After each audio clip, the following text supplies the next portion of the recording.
Bonjour à tous et bienvenue dans ce nouveau numéro du 7-8 Culture et tout de suite le sommaire de ce mercredi 24 janvier. Avec Quintette, Jeanne Gallois interroge votre capacité à vivre et en paix. Ensemble et en paix, 5 danseurs explorent l'union et la désunion des êtres. La chorégraphe présente sa création au Prisme le 30 janvier. Qu'il soit d'apparat ou traditionnel, le costume traverse les époques. L'exposition Résonance à Elancourt le place comme œuvre d'art et accueille 6 artistes. 4 heures pour plonger dans la vie de l'école de musique et de danse de Trappes. Ce vendredi, elle participe à la nuit des conservatoires. Chorale, démonstration et exposition sont au programme. 5 danseurs sur scène pour parler de l'union et de la séparation. La création 2017 de Jeanne Gallois se nomme Quintette et la chorégraphe est avec nous en plateau. Bonjour. Bonjour. Alors, pour cette création, vous vous interrogez sur la capacité à vivre ensemble et en paix, ce que je disais en titre. Exactement, c'est ça. C'est, je pense, l'urgence aujourd'hui, quand on voit tout ce qui se passe dans le monde et même dans notre petit cercle, que ce soit dans le cercle de la famille et du groupe. L'harmonie, c'est de plus en plus... Dur de la trouver parfois. Dur à trouver. Enfin, ouais, j'ai l'impression que l'ego prend une place tellement énorme aujourd'hui dans notre société que l'écoute, évidemment, s'épuise.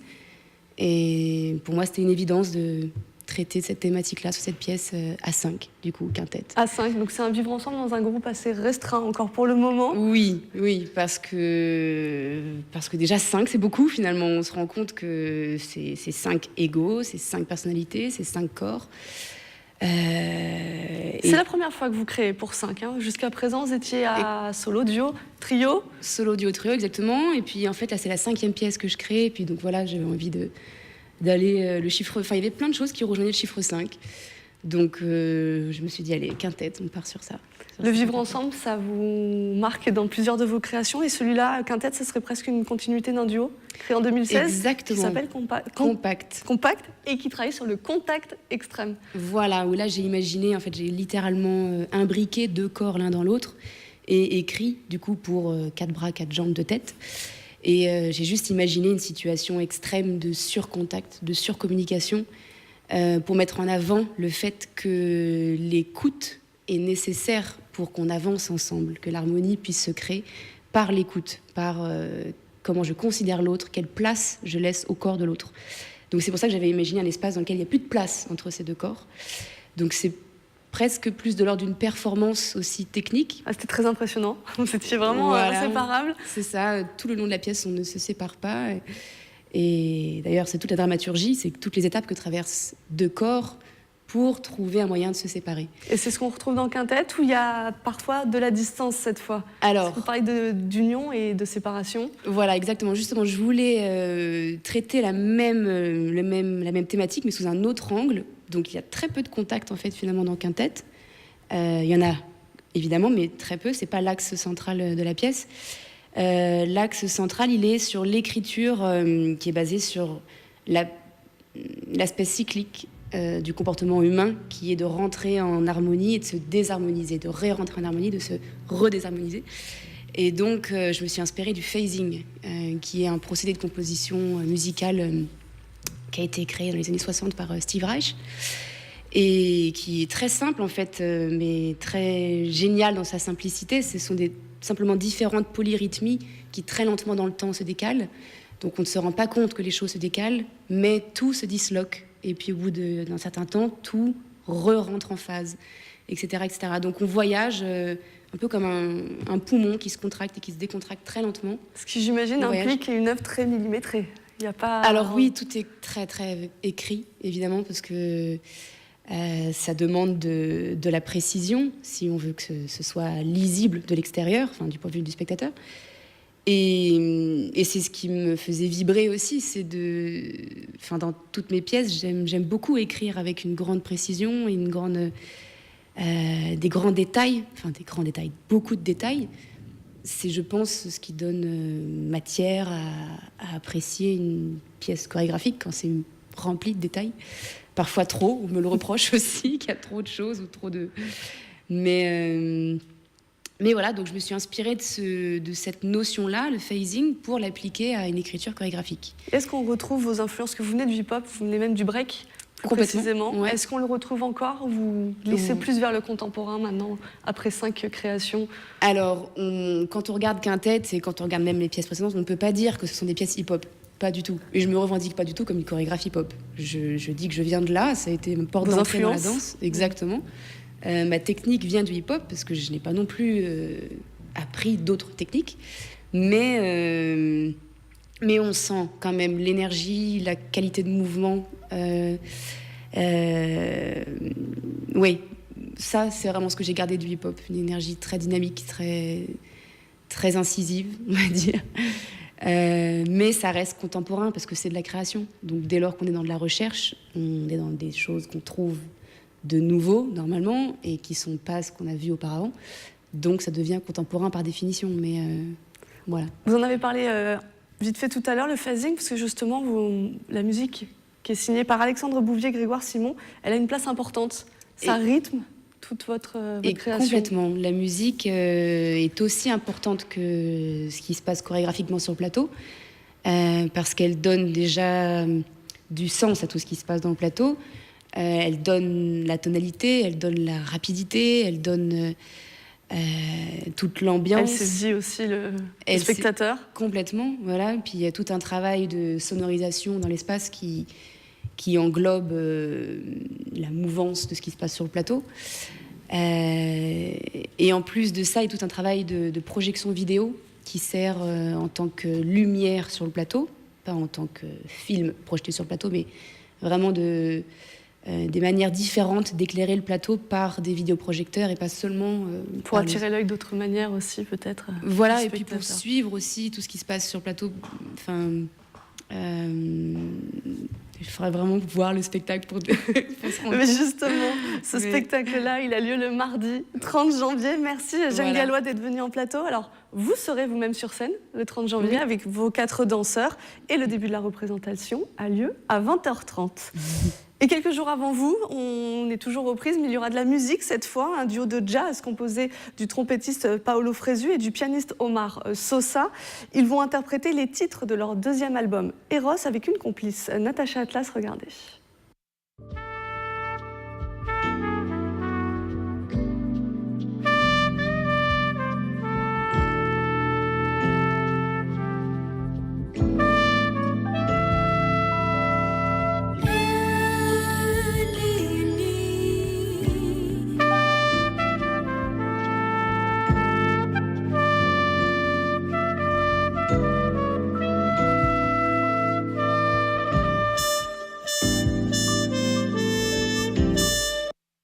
On reste à Elancourt, on parle costume, il peut être déguisement, masque ou encore apparat. La ferme du Mousseau expose depuis le 19 janvier des œuvres qui interrogent cette notion du costume, des habits traditionnels qui deviennent des performances ou encore des œuvres d'art. Regardez.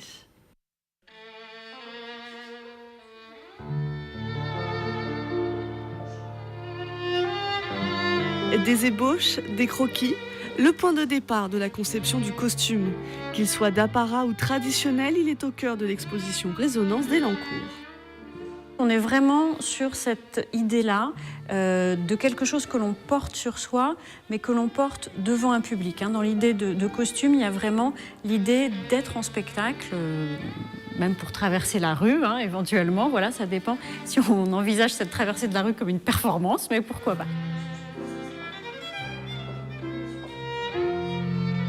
Des costumes résolument contemporains, 6 artistes franciliens sont exposés.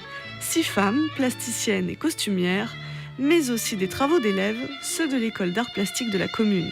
J'ai souhaité les faire travailler eux aussi sur cette notion de costume. Donc justement, on a beaucoup travaillé déjà sur la différence entre le costume, l'habit, le vêtement. Et puis on a expérimenté comme matière le papier. On a essayé de voir un petit peu tout ce qu'on pouvait faire avec du papier et ils ont découvert des choses incroyables. De la peinture à la sculpture, Résonance emmène sur les podiums de défilés de mode ou dans le rapport vêtements-peau et place le costume dans la lumière. Crayons et pastels, ce sont les outils de François Bonnel. Cet artiste installé à Saint-Germain-en-Laye dévoile son travail dans l'exposition Pastel à l'hôtel de ville de Villepreux jusqu'à la mi-février. Nicolas Kirilowicz pour les images. Des tableaux précis et intimistes, des visages marqués par le temps, des portraits serrés où les expressions ne peuvent être ignorées, une inspiration pour François Bonnel. Je ne me l'explique pas exactement, je crois que c'est vraiment un travail sur, peut-être parce que le visage exprime, renvoie quelque chose qui touche à l'universel, et puis on retrouve dans les regards, dans les reflets dans les yeux, dans des expressions, dans des manières de regarder, soit regarder ailleurs ou au contraire de s'adresser au spectateur. Il y a tout un tas de choses qui peuvent justement, à la fois qui me touchent moi et qui peuvent peut-être aussi toucher le spectateur. Des œuvres à connotation religieuse où le sentiment transparaît, les amateurs d'art auront peut-être une impression de déjà-vu. François Bonnel s'inspire de tableaux datant des XVIIe et XIXe siècles, Ribera, Van Dyck ou Jordaens, ou presque. Donc il s'agit en fait d'une démarche qui est à la fois, je dirais, assez documentaire, puisque je suis très attaché aux détails et au rendu justement des effets que l'on retrouve dans ces tableaux. Et en même temps, c'est un vrai travail d'interprétation, puisqu'il ne s'agit pas d'un simple copier-coller, mais plutôt, encore une fois, d'une manière de revisiter des œuvres du passé qui me touchent particulièrement. François Bonnel donne une seconde vie pour ses tableaux, un nouveau regard. Qu'elles soient faites au pastel ou au crayon, une cinquantaine d'œuvres est exposée.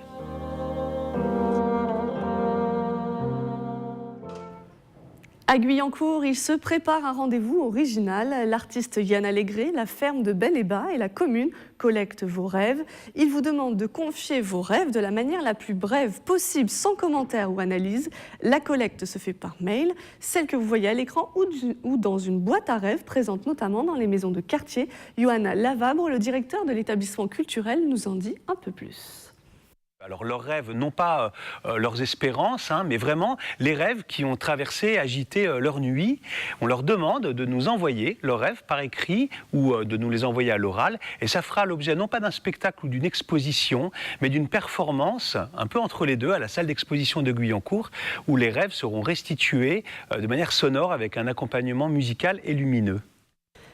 Et on continue ce 7-8 culture en partant à Trappes le vendredi 26 janvier. C'est la nuit. Des conservatoires et de nombreux établissements ouvrent leurs portes dans toute la France. Sur Saint-Quentin-en-Yvelines, un petit nouveau se joint à la manifestation.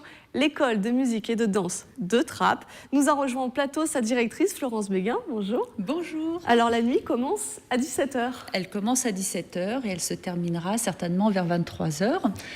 Et se prolongera le lendemain. Nous avons pris la décision de faire une nuit des conservatoires prolongée le samedi avec notre événement phare Tempo pour avoir un week-end festif, convivial, qui puisse accueillir le public et qui vienne découvrir en fait tout ce que l'on peut proposer au sein de l'école de musique et de danse.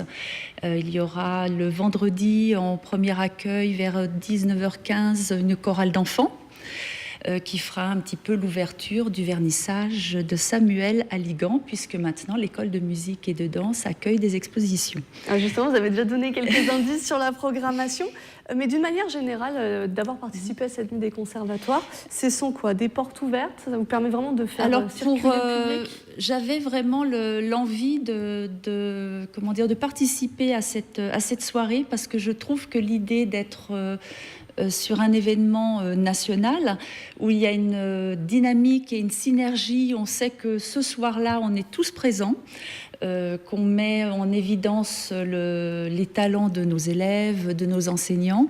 Et il me semblait que c'était quelque chose d'assez stimulant.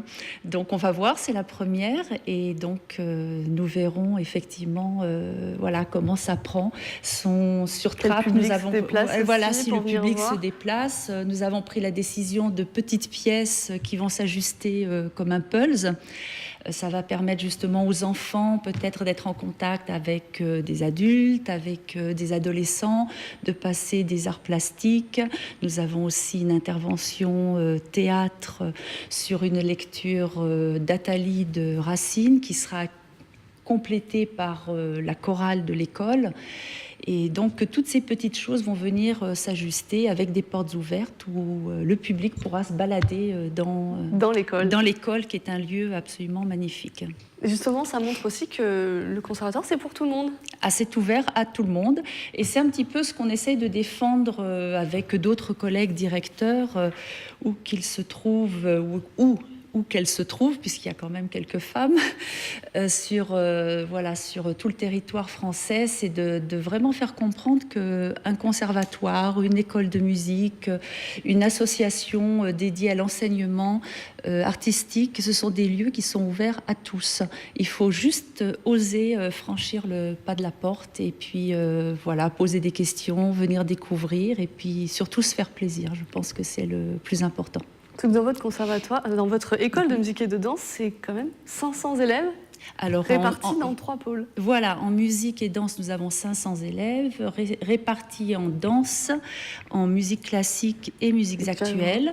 Nous accueillons les arts plastiques et aussi des ateliers théâtre. Donc, ça fait plus de 550 personnes, en tout cas élèves, qui naviguent dans ce beau navire. Et je suis assez ravie de pouvoir les emmener dans cette nouvelle aventure de la nuit des conservatoires. Et pour certains, c'est peut-être même la première. Ah ben c'est certainement la première. Déjà janvier, ça fait un peu court peut-être. Ils sont préparés comment par exemple, la petite chorale des enfants a déjà chanté au mois de décembre. Donc ils ont fait leurs premières armes. Ils sont là et on se rend compte à leur sourire et puis surtout aussi le sourire des parents quand on regarde comme ça. On éprouve un petit plaisir de voir ce que ça génère en fait sur l'entourage aussi. Alors, vous parliez d'une exposition tout à l'heure, celle de Samuel Alligan, Sonotropie. Oui. Qui est-il? Alors, on peut peut-être parler d'un plasticien. Il est en train en tout cas avec cette exposition, il explore la matière plastique qui, avec la chaleur, donc il a ces petits trucs à lui, vont déformer le plastique et créer des formes très originales. Et ça a donné l'idée au département danse de travailler justement avec cet artiste, puisqu'à la fin de l'année, il y aura un spectacle autour d'Alice au Pays des Merveilles. Et donc, ces pièces en volume, à mon avis, vont donner de belles aventures chorégraphiques et artistiques en mélangeant justement les pratiques. Et dans la soirée, on va arriver, on est à 21h. Cette fois, c'est un concert donné par des professionnels. Oui. L'orchestre Hélios. Voilà. Alors, c'est un orchestre un peu particulier. Il est bien entendu composé de musiciens professionnels, mais il a aussi pour vocation d'encourager la jeune génération qui, souvent, est nouvellement diplômée, de pouvoir justement se lancer, être accompagnée. Et je trouve que le lien, justement, avec une école où on génère des envies amateurs, mais aussi on se rend compte, on a quelques petits élèves qui grandissent avec nous et qui commencent à aller plus loin. Donc le lien est fait. Et au moment de l'ouverture de ce concert, ce sera un orchestre éphémère qui a été de l'école qui a été mis en place pour faire l'ouverture de ce concert. Alors ce vendredi, l'orchestre jouera la grande partita de Mozart et la sérénade pour vent de Dvorak.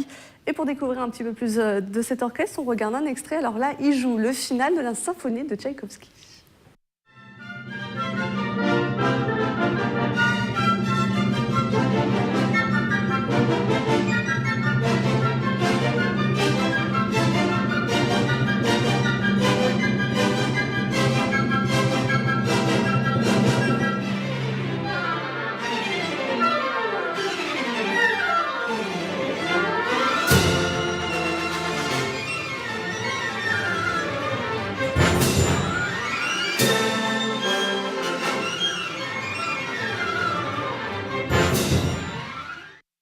La nuit des conservatoires continue donc le samedi. Vous continuez le plaisir avec Tempo d'hiver. Alors ça, c'est un rendez-vous annuel qui a pris date chez vous. Et qui a pris date. C'est vraiment l'histoire de l'école.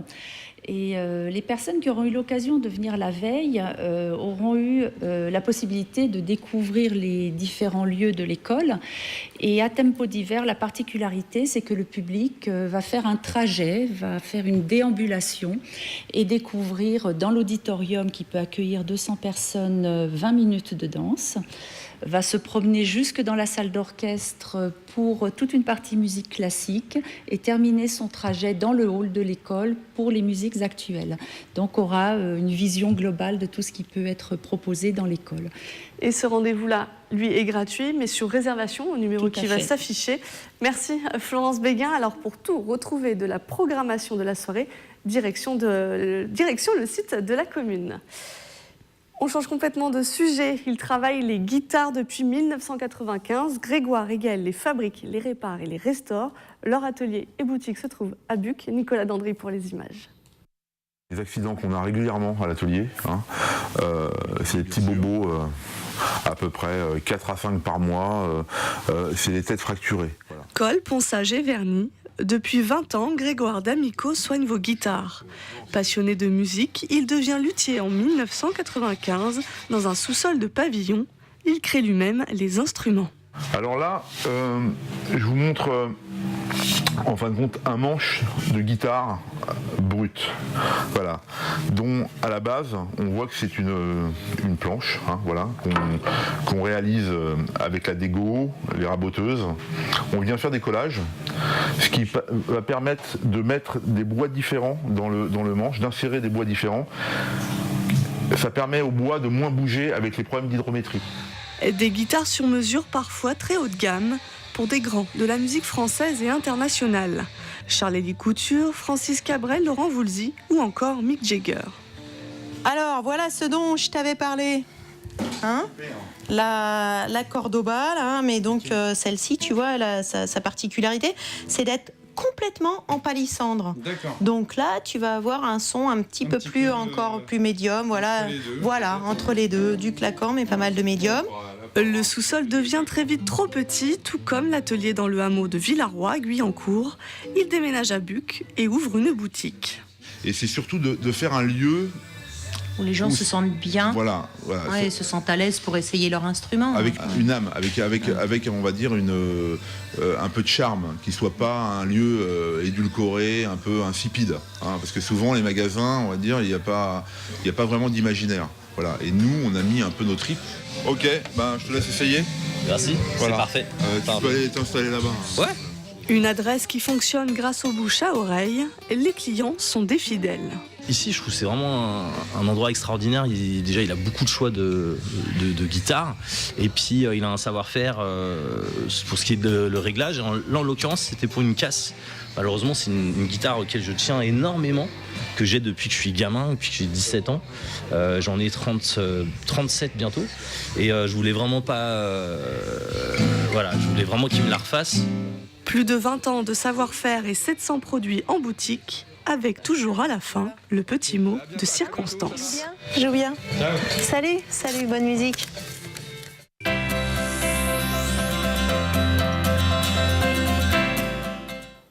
Que voir cette semaine au cinéma? Luc Beaucamp a plusieurs rendez-vous à vous donner à vos agendas.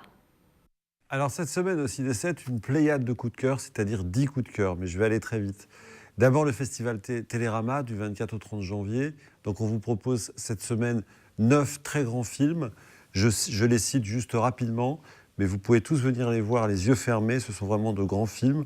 Pour les enfants, Le Grand Méchant Renard, Patient, 120 battements par minute, Le Caire confidentiel. Alors évidemment, tous les films étrangers sont en VO. Une vie violente, The Love City of Z, La Villa de Guédiguian, Faute d'amour, à voir absolument, et en avant-première, Razia. Et deuxième coup de cœur, pour un film que je n'ai pas encore vu, mais je peux le faire les yeux fermés, c'est Pentagon Papers de Steven Spielberg. Donc c'est son 10e film historique, comme chacun le sait. Je vous en dirai plus probablement la prochaine fois, mais je pense que c'est un film très intéressant qui raconte une histoire, une partie de l'histoire politique des États-Unis.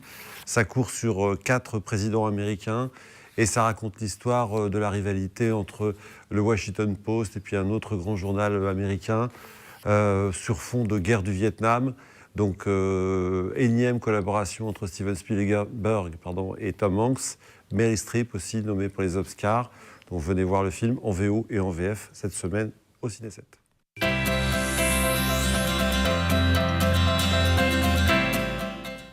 Le premier agenda est pour les tout petits avec Entremêlés. Les enfants sont encouragés à dessiner librement, à laisser glisser le feutre sur le papier.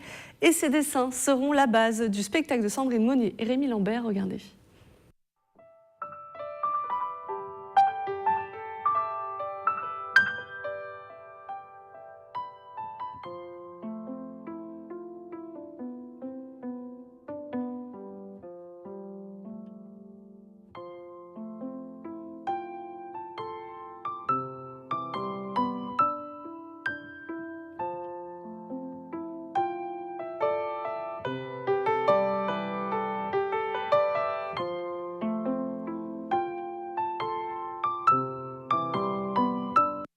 Au théâtre Espace Coluche de Plaisir, on joue théâtre classique. Redécouvrez l'amour fou qui lie Chimène et Rodrigue, les deux héros du site de Corneille. C'est ce vendredi, extrait. Il vous commandera de répondre à sa flamme. Dis-moi donc, je te prie une seconde fois, ce qui te fait juger qu'il approuve mon choix.